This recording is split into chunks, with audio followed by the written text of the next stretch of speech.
Good morning students. बच्चों, आज हमारी कक्षा 9 में है वर्कशीट नंबर 57। जैसे कि लास्ट वर्कशीट से हमारा नया चैप्टर शुरू हुआ था वृत्त, तो उसी को कंटिन्यू करेंगे आज।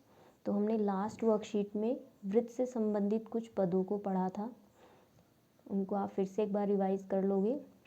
हमने पिछली वर्कशीट में वृत्त से संबंधित जो पद पढ़े थे उनमें था वृत्त का केंद्र, वृत्त की त्रिज्या, वृत्त की जीवा, वृत्त का व्यास, वृत्त के चाप, वृत्त की परिधि, वृत्त का लघु वृत्तखंड तथा दीर्घ वृत्तखंड और वृत्त का लघु त्रिज्यखंड तथा दीर्घ त्रिज्यखंड। तो हमने इन सब पदों को अच्छे से समझा था। आज हम इससे आगे कंटिन्यू करेंगे। आज हम वृत्त पर आधारित कुछ बेसिक प्रमेय पढ़ेंगे और उनसे संबंधित उदाहरणों को भी करेंगे। तो अपनी प्रमेय पे आते हैं पहले। तो आज की पहली प्रमेय है प्रमेय 1। वृत्त की बराबर जीवाएं केंद्र पर बराबर कोण अंतरित करती हैं। तो वृत्त की जीवाएं कैसी जीवाएं? दोनों बराबर केंद्र पर बराबर कोण अंतरित करती है। ये प्रमेय 1 है वृत्त की। तो इसे हम इसी तरह से करेंगे जैसे प्रमेय करते हैं। सबसे पहले दिया है, तो हमें क्या दिया है? एक वृत्त जिसका केंद्र O है और उसमें AB और CD दो बराबर जीवाएं हैं। इसमें एक जीवा AB और एक जीवा CD, ये दोनों आपस में बराबर है। AB बराबर CD, ठीक है। ये भी नहीं लिखोगे तो कोई बात नहीं, हमने यहाँ लिख दिया है AB और CD दो बराबर जीवाएं हैं। इसके बाद हमें सिद्ध क्या करना है? सिद्ध करना है कि वो बराबर कोण अंतरित करती हैं। तो इस जीवा ने ये कोण बनाया है, कोण AOB, और CD जो जीवा है इसने केंद्र पर बनाया है COD। तो ये कोण बराबर है इस कोण के, ये हमें सिद्ध करना है। तो कोण AOB बराबर कोण COD, ये दोनों कोण आपस में हमें बराबर सिद्ध करने हैं। तो इसका उत्पत्ति प्रूफ हम दोनों त्रिभुज ले लेंगे, त्रिभुज AOB तथा त्रिभुज COD। तो इसमें दोनों त्रिभुजों को हम सर्वांग सिद्ध करेंगे। बहुत आसान है इन दोनों को सर्वांग सिद्ध करना। यहाँ से देखो OA बराबर है OC के। क्यों बराबर होंगी ये? या OD भी लिख सकते हैं, क्योंकि दोनों ही केंद्र से परिधि तक की दूरी है, यानी एक ही वृत्त की त्रिज्याएं हैं। तो OA बराबर OC और OB बराबर OD। तो ये दोनों ही क्या हैं? वृत्त की, एक ही वृत्त की त्रिज्या है। तो वृत्त की त्रिज्या है, इसलिए ये बराबर होगी वृत्त की त्रिज्या, और ये भी क्या है? वृत्त की त्रिज्या। तो दो भुजाएं बराबर होगी। और तीसरी भुजा AB बराबर CD, ये हमें दिया हुआ है कि ये दोनों बराबर क्यों है? क्योंकि ये हमें दी है। तो दोनों त्रिभुजों की तीनों भुजाएं आपस में बराबर हैं। तो दोनों त्रिभुज कैसे होंगे? सर्वांग सम। तो त्रिभुज AOB सर्वांग सम होगा त्रिभुज COD के। कौन सी सर्वांग समता है ये? भुजा भुजा भुजा सर्वांग समता। दोनों त्रिभुज सर्वांग सम सिद्ध करने के बाद अब उनके जो बाकी बचे कोण होंगे वो भी आपस में बराबर होंगे। किसके? क्यों होंगे? क्योंकि सर्वांग सम त्रिभुजों के संगत भाग बराबर होते हैं। इसको शॉर्ट में हम CPCT लिखते हैं। तो हमें सारे भागों की कोई ज़रूरत नहीं है, हमें केवल ये कोण बराबर दिखाने थे। तो कोण AOB बराबर होगा कोण COD के। क्यों बराबर है? बाय CPCT, ठीक। तो ये थी हमारी प्रमेय 1। इस प्रमेय को अगर हम उल्टा कहें तो वह भी सत्य होता है, लेकिन उसका हमें ये प्रूफ नहीं करना, केवल आपको ये याद रखना है, ठीक। क्या है? यदि एक वृत्त की जीवाओं द्वारा केंद्र पर अंतरित कोण बराबर हों तो वे जीवाएं आपस में बराबर होती हैं। यानी अगर हमें कभी किसी क्वेश्चन में ये दे दे कि ये दोनों जीवाएं, दो जीवाएं हैं और इन्होंने केंद्र पर जो कोण बनाए हैं वो आपस में बराबर है, तो हम इस निष्कर्ष पर पहुंचेंगे चूँकि ये कोण बराबर है तो ये जीवाएं भी आपस में बराबर होगी। और इन दोनों ही प्रमेय का हम एज ए रिजल्ट क्वेश्चंस में यूज़ करेंगे, ठीक है। तो इन दोनों को आप अच्छे से लर्न कर लोगे। ये इन दोनों का अब हम यूज़ करेंगे आगे, ओके। अब नेक्स्ट प्रमेय पे चलते हैं। इसमें हमारी प्रमेय 2 है। एक वृत्त के केंद्र से जीवा पर डाला गया लंब जीवा को समद्विभाजित करता है। ये प्रमेय 2 है। तो इस प्रमेय को आपको केवल लर्न करना है और इसको समझना है, इसका सत्यापन हमें यहाँ नहीं करना है। तो ये प्रमेय क्या कहती है कि कोई वृत्त के केंद्र से, एक वृत्त है जिसका केंद्र O है और ये एक जीवा AB है, तो अगर हम केंद्र O से इस जीवा पर लंब डालें, लंब का मतलब है ऐसी रेखा जो इसको 90 अंश पर प्रतिच्छेद करे, तो ये जो लंब है जहाँ इसे प्रतिच्छेद करेगा, बिंदु M पर प्रतिच्छेद कर रहा है, तो ये समद्विभाजित हो जाएगी जीवा, यानी MAB का मध्य बिंदु होगा, AM बराबर MB। इसको हमें लर्न करना है, याद रखना है, और इसको हम अब अपने क्वेश्चंस में कई बार यूज़ करेंगे। ठीक है, अगर वृत्त के केंद्र से जीवा पर लंब डाला जाए तो वह जीवा को समद्विभाजित यानी समान 2 भागों में बांट देता है, यानी मध्य बिंदु से जाके मिलता है। ठीक है, इस प्रमेय का उल्टा भी सत्य है, विलोम। क्या है वो? एक वृत्त के केंद्र से एक जीवा को समद्विभाजित करने के लिए खींची गई रेखा जीवा पर लंब होती है, यानी अगर हम किसी जीवा को समद्विभाजित करते हुए केंद्र से कोई रेखा खींचे तो ये जो रेखा हम खींचेंगे ये इस पर लंब होगी। तो ये दोनों ही रूपों में सत्य है। तो ये थी हमारी प्रमेय 2। अब आते हैं हम प्रमेय 3 पर। इसका भी हमें सत्यापन नहीं करना है, केवल इसको समझना है और इसके स्टेटमेंट को याद रखना है। तो ये क्या है? एक वृत्त की, ब्रैकेट में है या, सर्वांग समवृत्तों की बराबर जीवाएं केंद्र से या केंद्रों से समान दूरी पर होती है। तो इसमें बेसिकली 2 कथन छिपे हुए हैं, तो पहले हम एक को समझते हैं, ब्रैकेट वाला भी छोड़ देते हैं। एक वृत्त की बराबर जीवाएं केंद्र से समान दूरी पर होती हैं, यानी कि हम एक वृत्त है जिसका केंद्र O है और बराबर इसके एक AB एक जीवा और एक CD, आपस में 2 जीवाएं हैं जो दोनों आपस में बराबर हैं। तो अगर ये दोनों बराबर हैं तो ये केंद्र से समान दूरी पर होंगी। जितनी दूरी O से लेके इसकी होगी उतनी ही O से लेके दूसरी जीवा की दूरी होगी। तो ये एक वृत्त में अगर 2 समान जीवाएं हैं, बराबर लंबाई की जीवाएं हैं, तो वो दोनों कैसी होंगी? केंद्र से बराबर दूरी पर स्थित होंगी। ये तो हुई एक वृत्त के लिए। अब दूसरी कथन क्या है?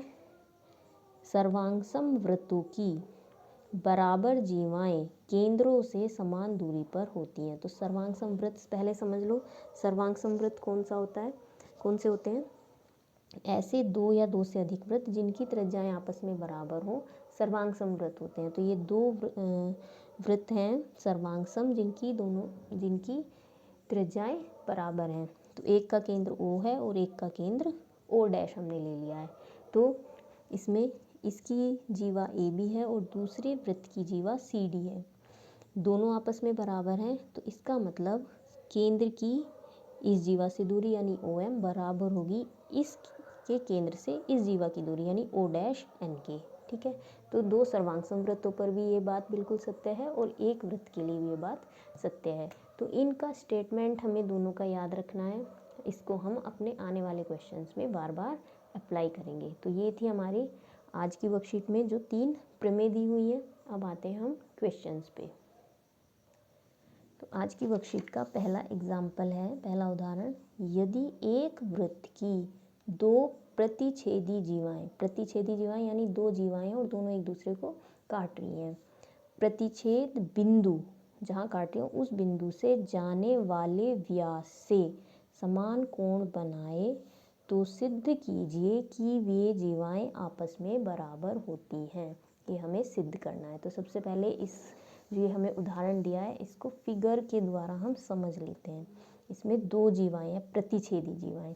तो एक जीवा यहाँ से समझो ये एक वृत्त है जिसका केंद्र O है। इसमें 2 जीवाएं मैंने इसमें दिखा दी हैं, AB और दूसरी जीवा है CD। दोनों प्रतिच्छेदी हैं और ये बिंदु E पर प्रतिच्छेद कर रही हैं। इस प्रतिच्छेदी बिंदु से जाने वाला व्यास, इस प्रतिच्छेदी बिंदु से होकर जाने वाला व्यास इनसे बराबर कोण बना रहा है, यानी कि ये जो कोण बना हुआ है ये कोण और इस व्यास का इस जीवा से बना हुआ कोण यानी ये कोण आपस में दोनों बराबर है। तो हमें सिद्ध क्या करना है, वे जीवाएं बराबर होंगी, यानी हमें सिद्ध करना है कि ए बी बराबर होगी सी डी के। तो हम इसे प्रमेय की तरह ही सॉल्व करेंगे। सबसे पहले जो हमें चीज़ दी हुई है या ज्ञात है, तो हमें क्या ज्ञात है, एक वृत्त जिसका केंद्र O है, इसकी दो जीवाएं ए बी और सी डी ई पर प्रतिच्छेद करती हैं।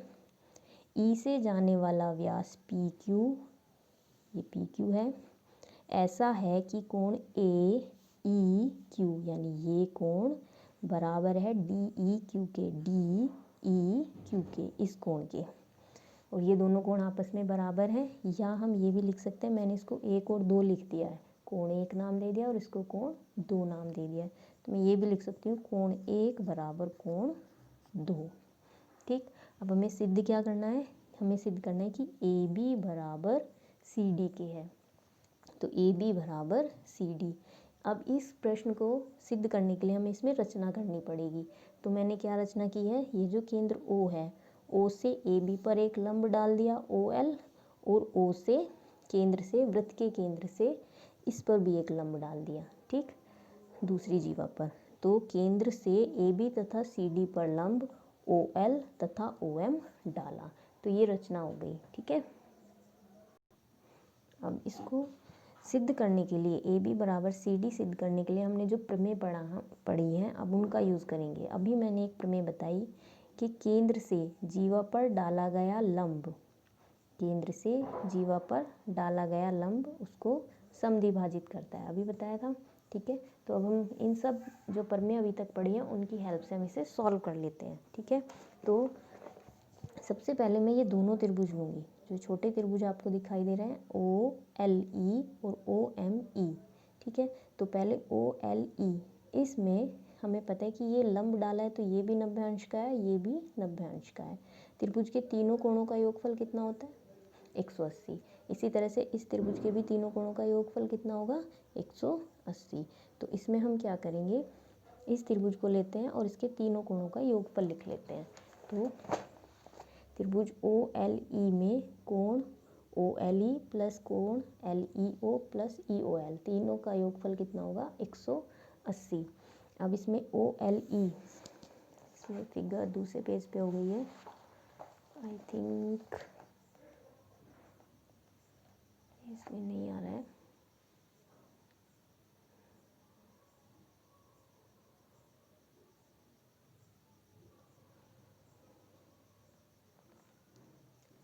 यहाँ से देख लेते हैं। O L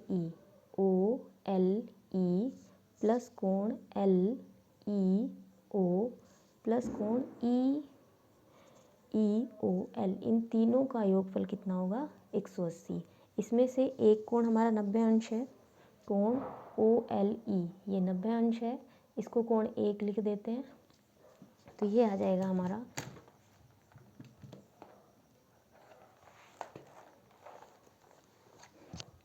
O L E 90 अंश है, इसको हमने कोण एक लिखा हुआ था, कोण एक लिख दिया, ई ओ एल बराबर 180। इन दोनों को दूसरी तरफ पक्षांतर कर देंगे तो माइनस का 90 और माइनस का कोण एक, 180 में से 90 माइनस किया तो 90 माइनस कोण एक, तो कोण ई ओ एल बराबर आएगा 90 माइनस कोण एक। इसे डाल दोगे समीकरण 1। अब दूसरा त्रिभुज लोगे ओ एम ई, कोण ओ एम ई, इसमें भी तीनों कोणों का योगफल कितना होगा, 180। और इसी तरह से इसमें हम कोण, इस कोण का मान निकाल देंगे, ये कोण 2 से दिखा देंगे, ये 90 अंश का है, तो इसी तरह से हमारा ये आ जाएगा। तो ये कोण ई ओ एम बराबर आ जाएगा 90 माइनस कोण 2। अब हमें दिया हुआ है, ये समीकरण 1 डाल दी, ये समीकरण 2, हमें पता है कि कोण 1 बराबर कोण 2, ये दिया है। तो समीकरण 1 और 2 से ये देखो 90 में से कोण 1 को घटाया, यहाँ 90 में से कोण 2, क्योंकि ये दोनों एक बराबर कोण है तो बराबर मात्रा घट रही है 90 में से, तो ये दोनों कैसे होंगे, बराबर कोण होंगे। तो कोण ई ओ एल बराबर कोण ई ओ एम। तो फिगर से एक बार समझ लेते हैं, ये कोण और ये कोण, ये दोनों कोण हमने आपस में बराबर सिद्ध कर दिए हैं। तो अब हम ये दोनों त्रिभुज लेंगे और इन्हें दोनों को सर्वांग सिद्ध कर देंगे। कैसे करेंगे? देखिए, ये कोण बराबर ये कोण पहले से दिया था, ये अभी हमने सिद्ध कर दिया, ये दोनों कोण बराबर हैं और ये भुजा दोनों में कॉमन है, तो ये दोनों त्रिभुज आपस में सर्वांग सम होंगे। कौन सी सर्वांग समता? कोण भुजा कोण सर्वांग समता से। तो यही हमने किया है। इसमें त्रिभुज ओ एल ई ले लिया है और त्रिभुज ओ एम ई, दोनों कोण एक बराबर कोण दो दिया है। ये दोनों कोण अभी हमने सिद्ध किए हैं बराबर, और ये दोनों कैसी हैं? कॉमन है। तो इसमें क्या लिखेंगे? त्रिभुज ओ एल ई सर्वांग सम है त्रिभुज ओ एम ई के, कोण भुजा कोण सर्वांग समता से। अब जब दोनों त्रिभुज सर्वांग सम है तो इनकी भुजाएं भी आपस में बराबर होंगी, तो हमें जिस भुजा की ज़रूरत है हम केवल वो ले लेंगे। ओ एल बराबर ओ एम। जब ये दोनों त्रिभुज बराबर सर्वांग सम है तो ये ओ एल बराबर O M by C P C P. ठीक। अब वृत्त के केंद्र से समान दूरी समदूरस्थ जीवाएं लंबाई में भी समान होती हैं। अब यहाँ से देखो, हमने ये प्रमेय पढ़ी थी, केंद्र से समान दूरी पर स्थित, ये उतनी दूरी पर है और ये भी उतनी दूरी पर स्थित जीवा है और ये भी उतनी दूरी पर स्थित, समान दूरी पर स्थित जीवाएं हैं, तो ये दोनों जीवाएं आपस में कैसी होंगी? बराबर। और यही हमें इसमें सिद्ध करना था। ठीक है, तो ये था हमारा उदाहरण 1। ओके।